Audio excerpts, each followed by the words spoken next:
everybody. Welcome to the Bonepile Museum. We are pleased to have you tonight for Battle of Bonepile Creek.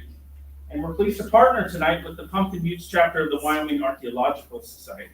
So we're going to talk a little bit about history. We're going to talk a little bit about archaeology and how the two come together.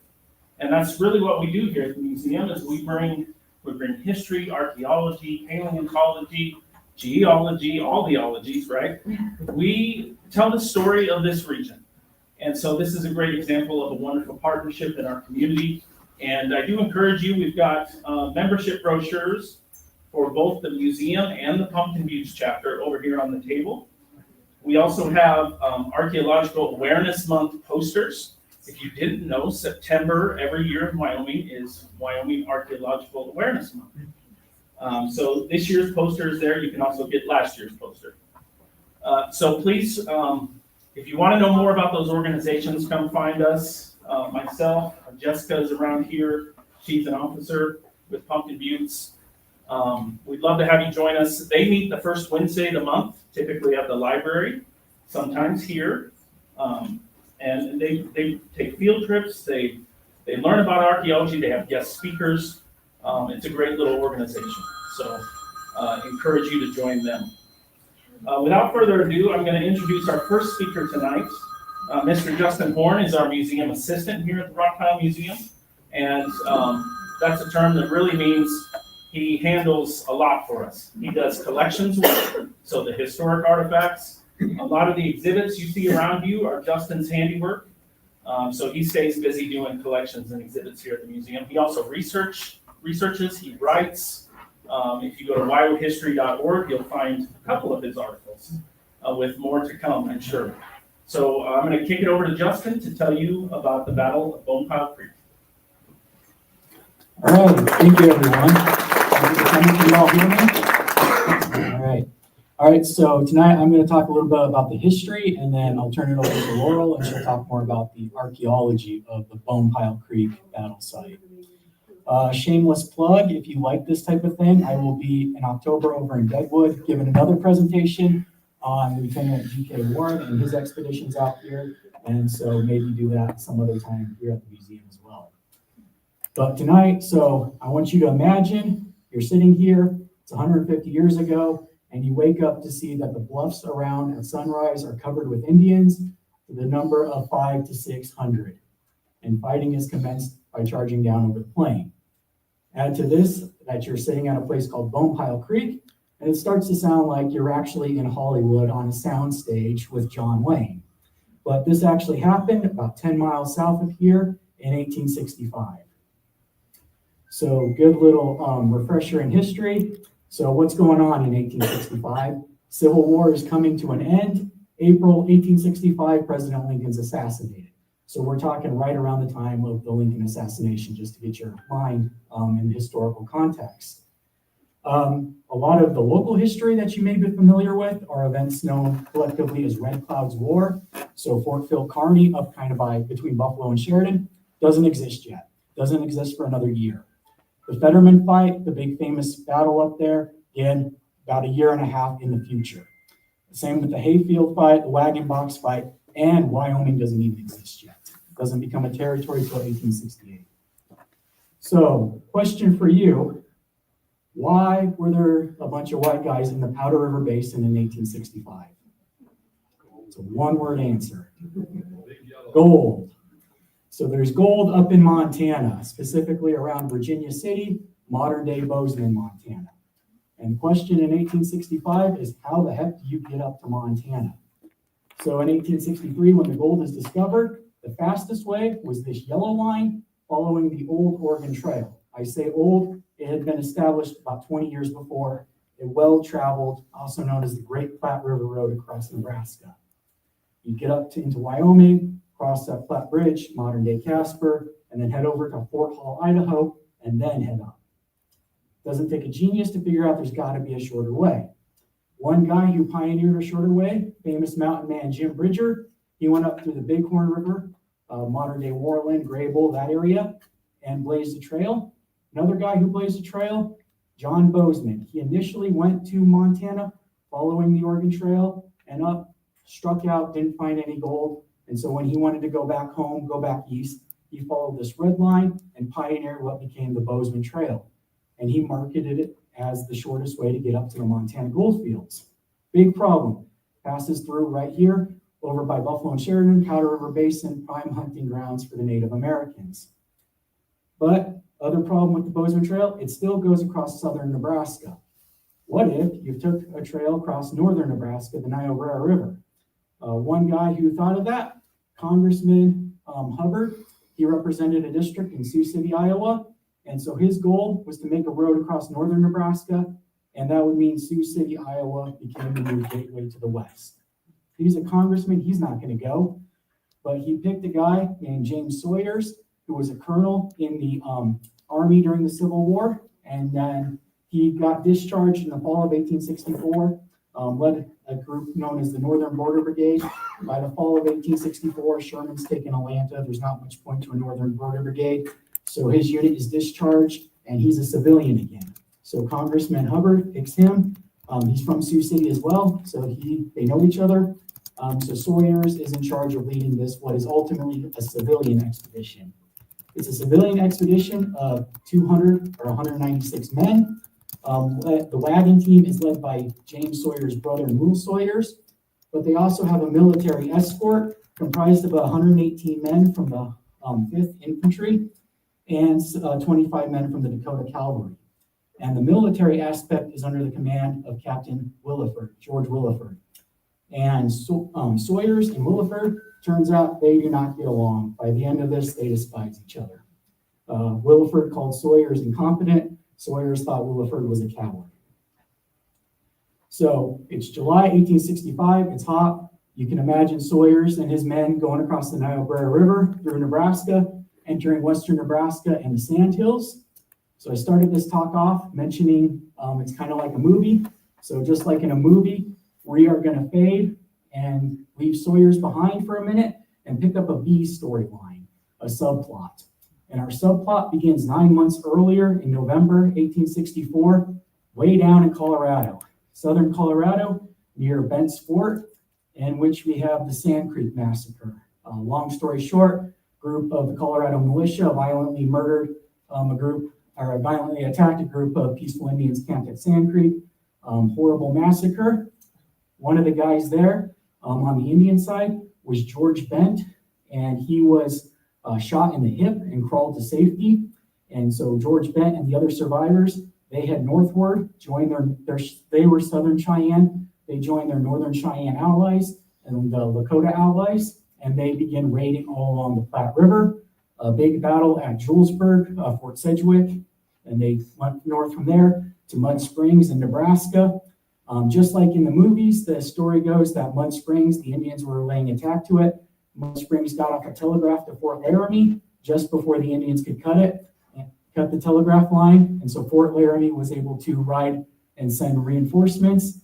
Colonel William Collins, the namesake of Fort Collins, Colorado, led a group from Fort Laramie in a running battle at Rush Creek, but he was smart enough not to cross the frozen river and get himself killed. But then later on that summer in July, you have the Battle of Platte Ridge, in which Lieutenant Collins' son, Casper Collins, is killed at the Battle of Platte Ridge, and hence the name of the town becoming Casper, Wyoming. So while Lieutenant Casper Collins is fighting at the Battle of Platte Ridge, Sawyers has made his way through Nebraska, up into South Dakota, and is camped right along the modern-day Wyoming, South Dakota border along the Cheyenne River. So while Sawyers is camped along the Cheyenne River, you have other events. So General Dodge is the commander of this area, and so he orders General Connor to make vigorous war upon the Indians to force them to keep the peace.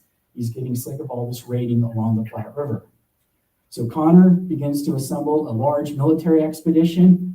His headquarters is at Fort Laramie.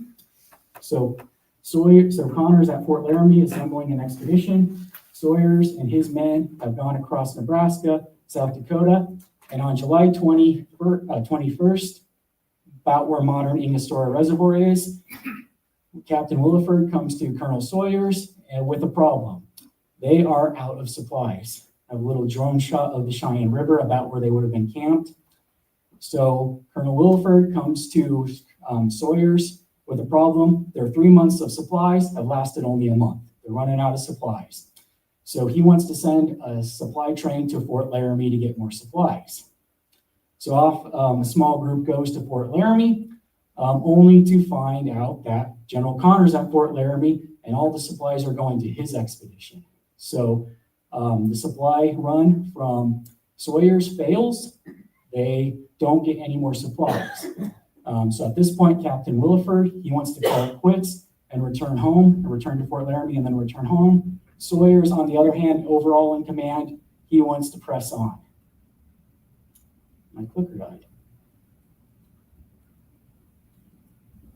So from the August 1st, where they're camped right along the border, where they return without supplies, they continue northward into the Powder River Basin and reaching Caballo Creek on August 9th, where they make camp. As a fun side note, Sawyers writes to Congress that they see coal fires and coal seams, and he writes to Congress that the amount of coal is inexhaustible. Not a coincidence that there's one of our coal mines there today. They continue on, reaching the Powder River on August 11th.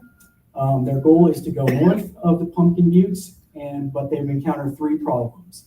First off, it's August, it's ridiculously hot, over 90 degrees, and they're running out of water, and they don't know how much further after the Powder they have to go to get water. So the cattle are dying of drought. Second problem is that scouts go ahead, but they report that the terrain is impassable. Not a surprise, we're all familiar with how rugged the country is out by the Powder. And the third problem is those same scouts report seeing signs of Indians. So with these 3 problems, Sawyers elects to turn around, go back to Caballo Creek, and then make his way south of the Pumpkin Buttes and then hit the Bozeman Trail. So they turn around from the Powder, and on August 13th, 19-year-old Nathaniel Hedges, one of the Teamsters, he's looking for water, and he's attacked and killed by a group of Cheyenne Indians. The Cheyenne then make a run for Sawyers' herd for the main group, and they get into a battle at Bonepile Creek.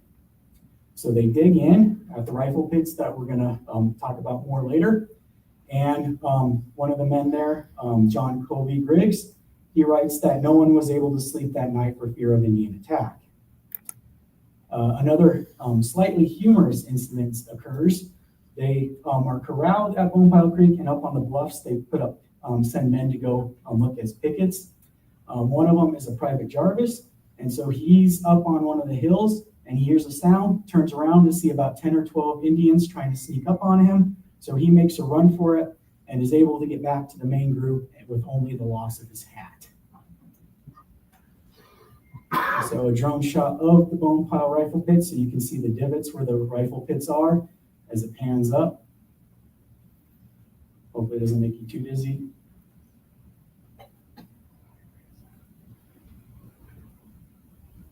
And so this site is south of town off of Highway 50. This area right there is the Prairie Sky Wedding Venue, if you're familiar with that, and that's Highway 50 there, and it's going to pan around looking north towards Gillette.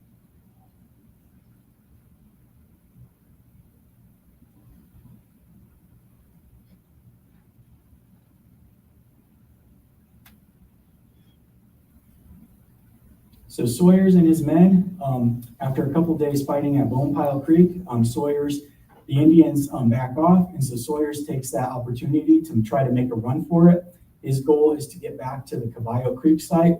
They don't specifically say this, but my guess is there's better water there, not a lot of water at Bonepile Creek. So they make the 10-mile march to Caballo Creek. And so this painting is at the Wyoming State Museum, depicting their departure from Bonepile to Caballo Creeks. They get to Caballo Creek, and they once again dig in and create rifle pits, which Laura will talk more about. So fighting commences again at Caballo Creek, and finally Sawyers is able to raise the white flag and have a truce. He goes out and meets with our friend George Bent, who you'll remember. George Bent acts as he acts as the interpreter because he speaks English, and so they come to an agreement. In exchange for a wagon load of supplies, the Indians will let Sawyers and his men have safe passage through. However, there's a problem. Not everyone likes this idea. Captain Williford, he accuses Sawyers of buying off the hostiles. Then during the ensuing period, some of the men go out to trade with the Indians. It's a little unclear what happens next, but a trade deal must go south. And the next thing anybody knows, shots are being fired, and two of Sawyers' men are missing, and one is found dead. A Norwegian named Nelson is killed in the melee. So Sawyers and his men, they have two 12-pound mountain howitzers. We have one of the cannonballs over on that table that you'll be able to look at here. So they open up with the howitzers, killing several of the Native Americans' horses, at which point the Native Americans have decided they've had enough, and so they take off, leaving Sawyers and his party alone. And here we have a view of the Caballo Creek, and you got the Caballo Mine, and this is areas where the fighting would have been. And I'm panning around the Douglas Highway looking north towards Gillette. And then the bluffs over there are the area where the Bonepile site is, about 10 miles from here. As I try to zoom in on it.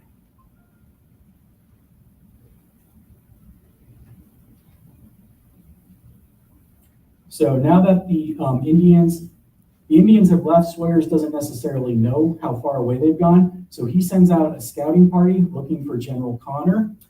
This scouting party supposedly rides 150 miles in 50 hours, which is crazy. But they end up finding General Connor at the newly established Fort Reno, which is in southern Johnson County. So Fort Reno, Connor, as he's made his way up the Powder, has established a fort. And Sawyers and his men find that, and they're able to ride back to Sawyers and report that, yes, indeed, the Native Americans have moved off to the north, because they are more worried about General Connor than they are worried about Sawyers' small in comparison expedition. So the Indians have moved off because General Connor and his scout, Captain Frank North, they've gotten into a fight with another group of Indians at Crazy Woman Creek. Captain North, he lived a crazy life, was with, after this, Buffalo Bill Cody for a while, but his horse was shot out from under him at Crazy Woman Creek. Didn't deter him. He got a new horse, and he led his Pawnee scouts along Crazy Woman Creek to where it meets the Powder, which was where there was a big Indian camp. I suspect it was the same camp that Sawyers' scouts found several days before, which is partly why Sawyers decided to turn around. So Captain North and his men, they ambush the camp and kill several of the Native Americans there, including George Bent's mother-in-law. So now that the Indians have gone north along the Powder, Sawyers is free to go south, south of the Pumpkin Buttes, and he reaches Fort Reno at which point General Connor gives orders for Captain Williford to remain at Fort Reno and assume command of the post. So Sawyers and Williford get to part ways here, which is they were probably both very happy about. So from Fort Reno, Sawyers and his men, they continue north on what was then the Bozeman Trail, basically I-25. And when they get to about where Lake DeSmet is, General Connor, he's further north of them. Unaware to Sawyers, while they're camped along Lake DeSmet, General Connor is engaged in a battle with the Arapaho Indians.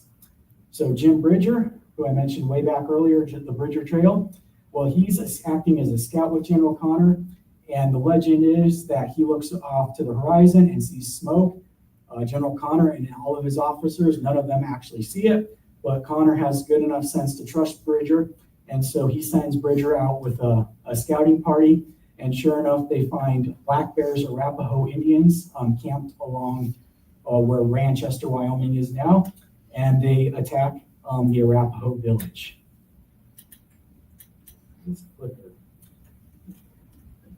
So the battle, often known as Connor's Battle, takes place while Sawyers and his men were back at Lake DeSmet. Sawyers and his men, they continue northward, reaching the Tongue River 2 days later. And Sawyers, his head scout, Captain Cole, is surrounded and killed by the Arapaho on August 31st as they're reaching the Tongue River. And so Sawyers and his men, now they dig in along the Tongue River, only to wake up and find that there's 250 to 300 Arapaho surrounding their camp. Kind of same old for them at this point. They're able to meet with the Arapaho and find out why the heck they're attacking them, because Sawyers at this point has no idea about Connor's battle. So the Arapaho and Sawyers, they get together and meet, and they agree to send 3 white soldiers and 3 Arapaho to go find General Connor and meet with him. Reason being is that from Sawyer's point of view, he wants to find Connor to ask for help, and the Indians, they want to find General Connor so that they can convince him to return their horses that he took, as well as a few of their women and children. It takes 2 weeks, so there's a standoff along Tongue River for 2 weeks because a couple weeks ago, back in August, it was nice, hot, and dry. All of a sudden, the rains have come up in the Bighorns, and apparently all the rivers and creeks are now flooded. And so travel across northeast Wyoming is nearly impossible because there's too much flooding. So it takes 2 weeks for them to find General Connor and for General Connor to send reinforcements to Sawyers. And at that point, he does return the Arapaho's horses and women and children which are left, because the reports basically say they're hanging a butt for him to haul around. So General Connor sends a Captain Albert Brown to relieve Sawyers, and he gets there just in the nick of time, because the day before he gets there, there's a mutiny. The men vote to relieve Sawyers of command. I think partly because of Captain Williford's influence, it just degraded Sawyers' command. So the men vote to relieve Sawyers of command, at which Sawyers says that he invited the men to reconsider because they acted impulsively, and the men do. They reconsider. They hold a second vote and vote to relieve him of command again. So Sawyers is out of command, and so the men, they want to pack up, they want to head south back to Fort Laramie and go home. So that happens, but then the next day, Captain Albert Brown from Connor, he comes to relief, and he threatens the men that mutiny on the plains is punishable by death. Being a civilian wagon train, it's kind of questionable whether he could actually enforce that, but it scared the men enough that they reinstate Sawyers into command. So Sawyers from here, they're able to cross the Tongue River, make it into Montana, and then from there follow the Bozeman Trail up to Virginia City, Montana without further incident. So what can we conclude? Well, General Dodge was not impressed with Sawyers' expedition. He said while it was supposedly a road building expedition, he just thought it was kind of a quick get-rich scheme for men to get up to the gold fields in Montana. Sawyers, however, is undeterred. The next year, 1866, he goes back on his trail, same trail, and they are able to reach Virginia City without any incident with the Native Americans, which is a little surprising because 1866 is the year we get the Fetterman fight. And so all that, so Sawyers is able to kind of slip through without running into any Native Americans. But ultimately, Sawyers' Niobrara Road was plagued with the same problems as the Bozeman Trail, passing through the Powder River Basin. And then by 1868, the railroad had made it to Cheyenne. So any time saved going on the Niobrara was negated by you could just take the train. So I will turn it over to Laura, and she'll talk more about the archaeological aspect.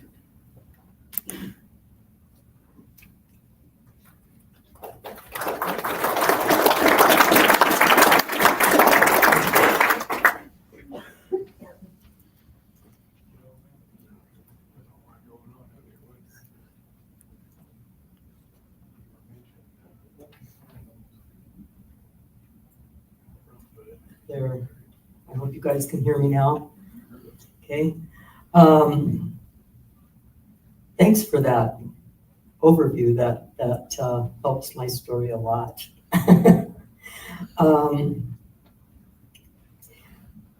There was a program called the Federal Wagon Program, and it started in 1850, and that's what Sawyers was involved with. In 1850, he wasn't involved with the wagon road program, but they were looking for wagon roads to get into the West, not just up into Montana, but a lot of the places west that they were developing and trying to reach. And so coming out of the Civil War, they're looking for things for these guys to do, and they've got this program. They want to get these roads started. And so they send Sawyers with his group of some military and a lot of civilians to try to forge this road through.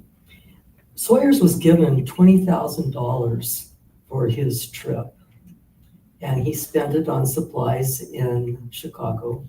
He supplied his group. And we know this because I need to back up now. This data recovery that took place at the Bel Air mine, where the rifle pits was within the permit area of the mine. The mine is still there, and it's still within the permit area. However, the reason this whole thing was discovered and archaeology was done on this is because that's part of the rules and regs with mining and disturbances. You have to do all of your studies before you disturb the area. So you've got your groundwater, your surface water, air quality, vegetation, wildlife, and archaeology. And so the archaeology has to be mitigated. These pits were known about by the local rancher that was there, and the story was told that they were the Sawyers pits, but there was no way to prove it. And since they were there and they thought there was something about it, so the mine had to then hire archaeologists to come in and come up with that proof of concept. And it's just like any other study that you do. They had to ask some questions and solve these questions. And then based on what they thought they found, it answered a bunch of questions for the historical group in Wyoming. And so it was proposed as a national, to be on the National Register. And so they wanted to know, was Sawyers responsible for the rifle pits at Caballo Creek? They wanted to know what provisions or ordinances were carried by the expedition and how the rifle pits were laid out, the dimensions, the breastworks. Did the pits serve a different function maybe? How many men were assigned to each pit and what the gap was for, and I'll show you that in a second actually. Do that. Just click it or I'll let you do it. And so, but it's not going to advance. And so he showed you where the site was over on the Bonepile. Here is Highway 59, and just to the north there is Duck Nest Creek and Bishop Road, and about not quite a mile east of Highway 59 was the rifle pits, right along the meanders of Caballo Creek. Before there were a lot of dams on the creek, of course, you're going to have water there, and that's why they camped there. It was a nice high little bluff where they could stay and watch and everything. And if you just go one more, that's the layout of the pits in that area. And so those are the things that had to be discovered for the archaeologists. And you might think, well, how do we know what they took on their camping trip? How do we know what the supplies were? He had to give an accounting of all of this to Congress. And so this is all housed in the library back in Washington, D.C., and you can look up his shopping list. And so what his $20,000 was spent on. And today I did a calculation. I went on the computer and did a calculation. $20,000 then is worth $666,000 today. So he had a pretty good spending spree there in Chicago, and we found all of his. We had someone go and search through the Library of Congress and found all of his receipts that he turned in, for the oxen, for the wagons for all the boxes of nails, all of the provisions that he had. And it was interesting because he had provisions for 6 months, whereas the other military man only had provisions for 3. So that was kind of part of the rub in the beginning, I think. But so as we were talking about, those were the rifle pits laid out. There's 19 pits. Can you go back one? I'm sorry. There's 19 pits laid out. You can see there's a big gap here. There's all these pits going along and where the breastworks of the pits might be, and they're different sizes. And so he talks about in his report about how they locked the wagons wheel to wheel so that you couldn't just pull one wagon out and let loose the stock, and they kept all the stock inside. Well, there's over 300 head of stock, all the oxen and the horses and mules that they had. And so they kept those inside. Well, where are the men going to be? They're not going to be inside, right? They're going to be, but they don't want to be too far outside because it's kind of dangerous out there. And so they figured out the wagons were parked along here, and they'd crawl under the wagons, and then they dug these pits with the breastworks looking out. The reason probably there wasn't a lot of pits here is because the river was down here, if you remember that first picture. And so you're going to be able to see anybody coming right in that direction, whereas the other areas, you're going to have to kind of watch to see if anybody's going to creep up on you. Plus, they had their howitzers right here. I can't imagine a camping trip with howitzers. But anyway, so they had their howitzers there. They weren't deployed, I don't believe, at this spot like they were in the Bonepile. The Bonepile site had a lot more fighting and exchange of fire. From what we discovered at this site, we found bullets and various things, but they were not deformed, and they hadn't been shot. And so we're thinking there wasn't a lot of shooting going on at this site at that time. So this is one of the pits. What the archaeologists did was they went in, and you could still see the pits from the aerial, and you can see the aerial picture over there of the pits. You could see the depressions, and so what they did was they went in and they dug and watched the soil changes in color to see what the extent of the pit would be like. And so these pits were about 9 inches deep. And that doesn't sound like a lot, but if somebody's shooting at you and you're in a little depression, you could probably hunker down more than 9 inches to save yourself there. But so they're all different sizes. There's different. They were built quickly. You could tell there wasn't a lot of digging going on. Of course, this is August. How much digging are you going to do in this dry dirt in August? If you could hit that next. These are some of the bullets that were recovered. And so the 58 calibers, the mini balls, those were the muskets out of the Civil War. And that's what most of them were carrying. But there's also the mini balls, the 22s, the 357 caliber 45. This one we found was kind of interesting because it had screws in the top. And if you know anything about muzzle loaders, if you load them up, the way you unload them is either to shoot them, or you take your ramming rod with a screw down there and you screw it into the lead and then pull it out. So you can retrieve your powder and everything like that. So we found one of those. One of these was mushroomed, but the rest, they're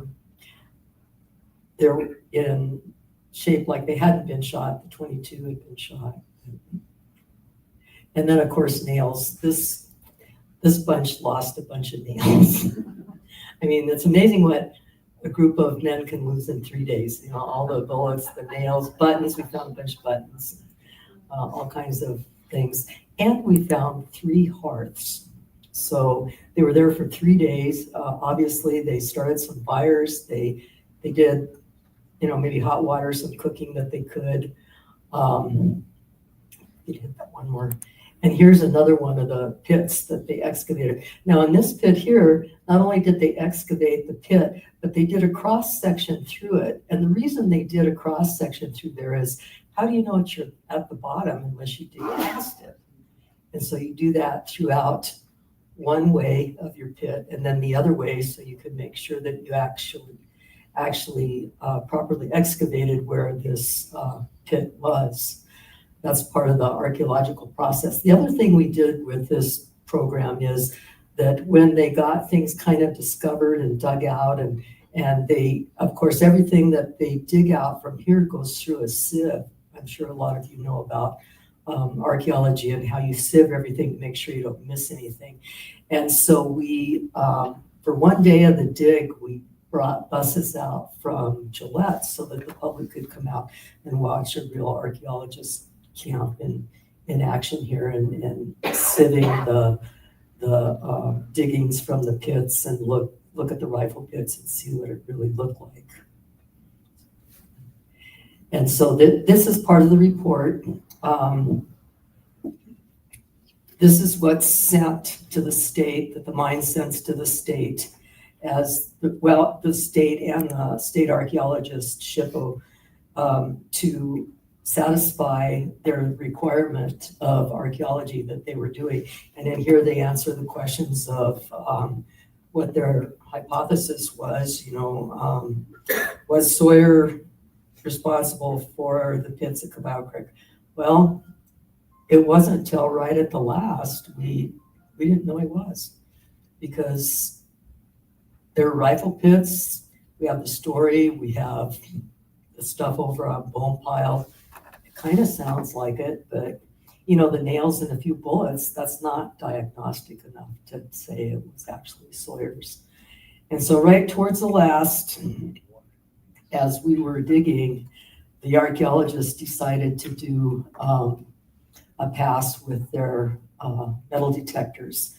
And right around one of the hearths, they must have been gambling, because they found a Civil War script, and it was dated 1863. And that was what placed it, that it was actually Sawyer's site. That's just another one of the pits you can see there. It wouldn't be a great place to be, but it'd be better than in with all the mules and the oxen and out on the other side with the Native Americans shooting at you. And this is a list of the stuff that we found at the site. As part of the survey that we did, we wrote a special request in there and asked the state to allow us to give everything that was found at the site to the Rockpile Museum for curation. Otherwise, it goes down to Laramie and sits in these little boxes with cotton, and nobody gets to see it. Nobody gets to know anything about it. And in the big scheme of things, and I think you even mentioned this, that this is not a real deciding factor in the opening of Wyoming or even Northeast Wyoming. However, it's our history. It's the little bit of things that we know about what happened in our neck of the woods. And that's why we wanted the artifacts here. That's why we want the story here. And that's why we want you guys to know about it, because it is interesting. And it's not the most awesome of stories, but it's our story and our history for Campbell County. And that's all I had, but I'm sure you were going to tell them about some of the artifacts that we can. Oh, the script. Yeah. And so that's what we found. It's copper. And it's interesting on these scripts.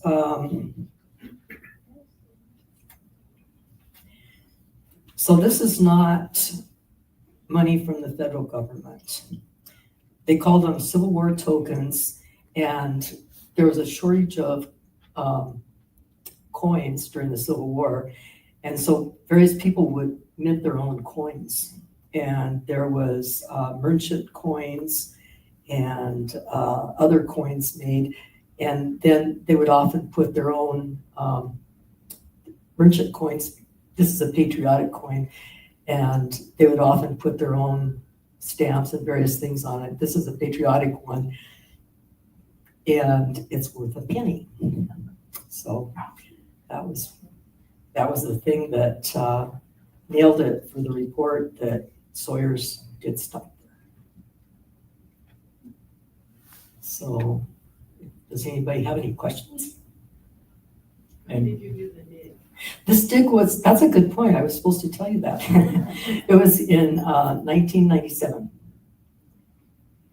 How intact is the site now, today? It's not. It's been mined. It's been mined through. And that's why we did the archaeology and all the detailed drawings and pictures and everything, because the mine did go through that area. But we recovered what we could from that site and then documented what we were able to discover from the digs. Is it still old or overburden or It's filled in and then reclaimed, and reclaimed? it's been, Is there markers there? there is not, but it's not next to the highway where anyone could actually see it. Private land. Yeah, and that's the thing too. I'm glad you asked that question, because that's another thing about all the surveys that are done by the mining. This was on private property adjoining a state section. And the reason the mine had to do all of this, even though it was on private property, because it was a federal mineral was underneath it, is the split estate. And so that's what made it a requirement that the archaeology, along with all the other surveys, had to be done before any mining could happen.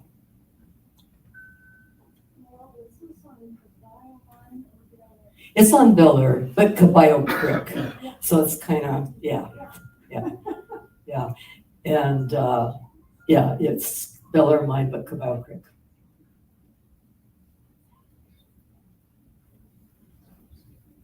You have coordinates for it? Pardon? Coordinates? Let's see. You wanted to drive to the edge of the road and say this is where it happened? Well, if you're going down Highway 59 and you cross Caballo Creek, it's a mile east. And that's still a state section right there where Highway 59 goes over Caballo Creek. And it's on the private part of the property just past the state section.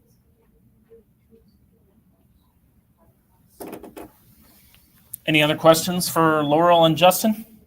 Anything? Did you say there was not a lot of spent rounds found at that? Not at this site, there was not. And from the readings, they were holed up, they were scared. They wanted to meet up with Connor because they thought they could be protected that way. And they finally did leave after the third day, but So they weren't under fire? if they were under fire, we didn't find You the didn't find the remains Right. like what they found at Caballo Creek, or at Bonepile Creek. Yeah.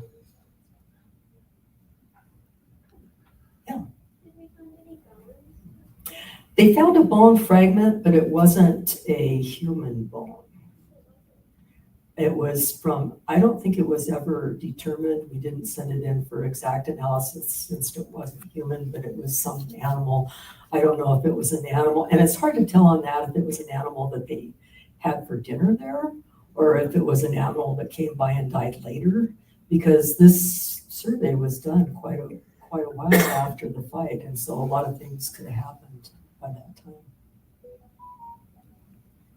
I think one thing, I don't know that you mentioned it, but the two men, so there was 3 men killed on this expedition the first year, and one they never recovered, and the other 2 were buried at Bonepile, and they were buried in the corral so that they couldn't be dug back up. So the critters obliterated the graves.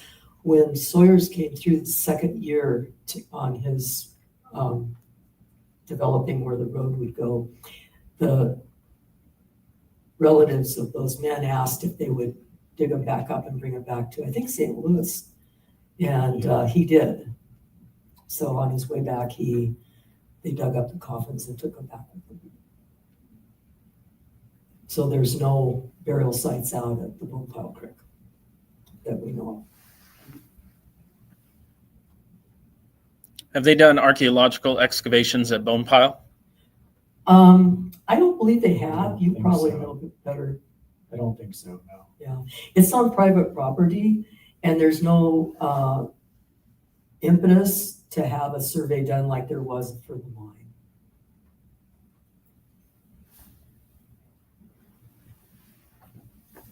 But do the private people ask for one? You can ask for one, but surveys are really expensive because you have to pay the archaeologists to do them. The archaeologist that we used here was Mariah out of Laramie, and he brought a whole team of folks to do that, soil specialists, other archaeological specialists to do all the diggings that they did and curate everything that we found. So, yeah, you can do it, but it is not a free thing.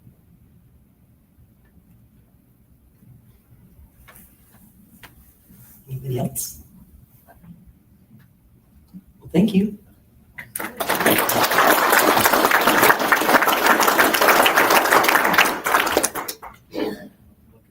Yeah, there's some artifacts up here from both sites. If you want to come up and check those out.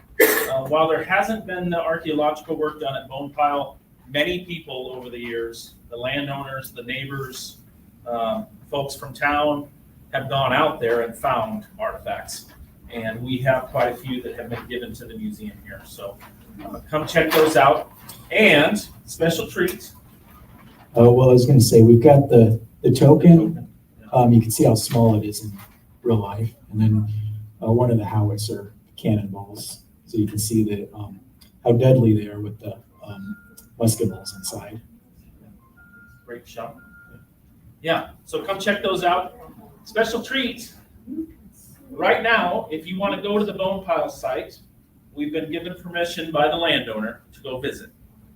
So there's quite a few of us. So if we can carpool, kind of reduce the number of vehicles, we can kind of go out there as a group, and it's not too far off of the old Buffalo Cut Across Road, which is now the Box End Ranch Road, apparently it's called now. So you go down south on 50 to Lewis Road, you head west to the Box End Ranch or the Buffalo Cut Across Road. So there's not going to be a ton of people out there this time of night, so you should be able to follow each other. So please come out. It's not, Justin says it's about 50, 75 yards off the road. So not too far into the pasture. So I've got maps if you're completely lost with what I'm talking about. We'd love to have you come out. Otherwise, thank you for coming. Have a good night. Thank you.